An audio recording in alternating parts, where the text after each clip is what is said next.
pagod yung hair ko. Hindi ko yung lambot ng buhok. Parang ang gaan-gaan. Ito nga yung upgraded version daw. Take note mga mi, hindi to reban ha. Kung familiar kayo sa Brazilian Botox, Mimazor, ito daw yung upgraded version niya. Ito yung bago at nagtitrend na treatment mga mi. Hello mga mi! Another day, another vlog with me. And here's to another a day in the life of a 27-year-old content creator, affiliate, and a public school teacher. And today's me time. Eto nga't naharap magpaganda mga mi. Kaya naman dali-dali akong nagpunta dito sa Tambak, Malasiki. Sa may tapat ng malaking tower, dito ako nagpunta sa Trends Cut Salon. Kasi naman nag-aalala na ako sa hair ko kasi tinan nyo naman dry na dry na. Buti na lang talaga at pagdating sa buhok ay mapagkakatiwalaan ako. Si Sir Renz nga. I wish I could go to school too. Hi, I'm a lady. Here, you can have the other half. I'm not that hungry. For real? Thanks. You're super nice. A lady. Hello mga mi, saan dito tayo sa Renz Cut Salon. Papay sa atin yung hair lalo natin. And tingnan natin mamaya kung ano yung magiging. So ayun na nga, chinek up na nila yung buhok ko at sinabi na nila yung gagawin nila sa hair ko. And saktong-sakto, kasi may bago silang product na gagamitin sa akin. Kagagaling lang sa seminar ni Sir Renz. Yes, Mima, kahit 11 years na sila na may salon, lagi pa rin silang nagsiseminar. Siyempre, continuous learning yan. At saka kasi mga Mimazor, ang buhay ng tao, pa-upgrade ng pa-upgrade. Kaya naman, eto na nga, hindi ito reban, kundi treatment lang mga mi. Pero, kung familiar kayo sa Brazilian Botox, Mima, eto yung upgraded version niya. Ibig sabihin, mas maganda to mi. Pinaganda, pina-quality. Eto nga yung Keratin Plus with Collagen. Eto yung gagawin sa akin mga mi. Treatment lang siya pero may straightening din. Eto pa mas maganda dyan mga mi kasi bukod sa may collagen na siya ay lalagyan pa ng Rejuve yung hair ko. Kaya ang tawag sa treatment na gagawin sa akin ay Keratin Plus Rejuve. Kumbaga sa face, 'di ba, may Rejuve din na ginagamit para mag-glow, para mas kuminis. Ganun din sa buhok, Mimazor. At eto pa yung isa. Eto pa mas maganda. Eto straightening protein naman. Treatment siya pero yung straightening effect niya talagang naglalas. Eto daw yung kadalasang sinusubukan ng mga customers. Pero hindi ito yung ginamit sa akin dahil straight pa naman daw yung hair ko. Grabe, in-explain pa lang yung gagawin sa akin tapos in-introduce yung mga product na gagamitin. Naku, talagang na-excite ako. Kung mapapansin nyo, talagang accurate yung trabaho nila dito kasi hindi lang tansya-tansya yan. Meron talagang sukat o weight na dapat ilagay sa haba ng hair. Kaya hindi basta-basta yan at safe na safe ang hair nyo dito. Grabe, talagang upgraded na lahat. Naaalala nyo mga mi, di ba noon meron yung term na relax,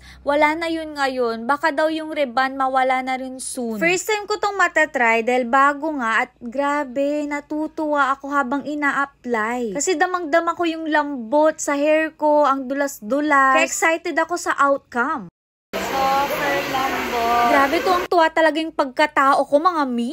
Ayan, shoutout kay Ma'am Ruth na isa sa mga big time clients ni Sir. And shoutout din kay Kuya Juven na gumagawa ng hair ko na talaga naman pulidong gumawa, as in, ingat na ingat siya sa paglalagay, sa pagsusuklay. Ay, grabe. Hey guys, so ang lagi kong kasama ang aking videographer, aka Jeannie. Si sister, grabe pala ng videographer ko. Yun lang. Grabe, may pa-lunch pa talaga. Super, super generous ng boss nila, si Sir Renz. Grabe na. Thank you po. Dahil medyo matagal-tagal yung process na to mga Mimazor, inabutan kami ng lunch dyan. At ito na nga, pinalunch pa tayo. Grabe naman. Super bait ng boss nila, super generous. By the way, 1 hour yung pagbababad ng Keratin Plus Rejuve mga Mimazor. Medyo may katagalan yung process. Worth it talaga to mga Mimazor. Parang pinalish mo siya. Hinukay mo. Pinag-glow mo. Ganun. So, waiting time ulit tayo. Bukod sa mga products na pinakita ko kanina sa inyo, ay may mga bago ulit ditong mga products na mas maganda, mas quality. Kasi kung maalala nyo, kung familiar kayo sa mga nilalagay sa hair nyo, kadalasan ay yung Matrix and L'Oreal. Pero ito na daw yung bago at mas magandang quality. Tanda! Sabi ang sabihin. Mga mi, nako, kailangan nyo pang itay. Ganda? Ganda. Pinong-pino na siya. Unlike nung before, kita ang dry ng hair ko. Nabuhay ulit. Ay, love it. Softer ganda. Hindi pa to tapos, pero sobrang akong kinikis. Ganda. Sobrang ganda. Some would say siguro mga mina, ay, arte lang yan. Mas okay yung natural lang, walang eme-eme sa buhok, sa katawan. May mazor kung katulad kita na nagtratrabaho. O kaya naman dakilang mo makasabahay. Parang ako punan ko yung tsura ko. Physical appearance ko sa pagtatrabaho, di ba? Pag nagtuturo ako, pag nag-vlog ako, pag nagpro-promote ako ng mga product, nagla-live selling din ako. Kaya kung papaano ko alagaan yung sarili ko, pati yung ngipin ko, kasi madalas talaga yan yung tinitignan kapag nagsasalita, puro ako salita sa mga trabahong ginagawa ko. Ayoko namang mapag-iwanan yung hair ko, lalo na't alam ko na kailangan din ng treatment, ng alaga, ng maintenance ng hair. Kaya sabi ko, ay, deserve ko to. At deserve nyo rin to, mga Mimazor. Bakit? Hindi naman palaging ganito di ba? Once in a while, maglaan ka rin ng oras at ng pera para sa sarili mo. Diba? Anyway, shoutout kay Sir na may-ari ng Petron sa May Gomez. As in, big time din talaga yung mga clients dito. Andyan si Doktora, andyan din yung anak ni Mayo, yung PSDS, andyan din parate. Boss friends mo, may-ari ng Trends. Thank you so much. Hello, Manami!